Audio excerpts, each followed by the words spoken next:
તો ગાઈસ છોકરો જ્યારે પણ કપ થયા હોય નાનું બાળક હોય ત્યારે મોટું પદ હોય તો વધુ નહીં પોનનું પત્તું પણ અમારે જો મોટું નહીં એટલે આ નાનું છે અમારા જો મોટા થયા નહીં હવે વાય છે પણ આ રીતે છે ને શેકવાનું એટલે નરમ પડી તો જ શેકવાનું બધા નહીં શેકવાનું છાતી પર મૂકવા આ હેપી નાખ્યું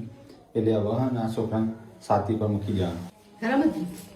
વધુ નહીં ઠંડુ તો ગાઈ અત્યારે સિઝન એવી છે કે છોકરો વધારે પડતો બીમાર તરતો હોય છે એટલે આપણે નિત્યાને બીમાર પડે છે એટલે આ રીતે તમારે કોઈ પન્નું હોય ને તો આ રીતે બી દવા કરવાની છાતી પર મૂકવાનું હા બસ અડધી જ ખોલો અહીંયાથી મૂકી શર્ટમાં બધું સ્પ્રે નાખે બસ મીઠું ગો ગો આ બસ હવે મીઠા હારે હારે તો ગાઈ આ રીતે કરવાય છે ને છોકરાને કપ થયા હોય તો મટી જાય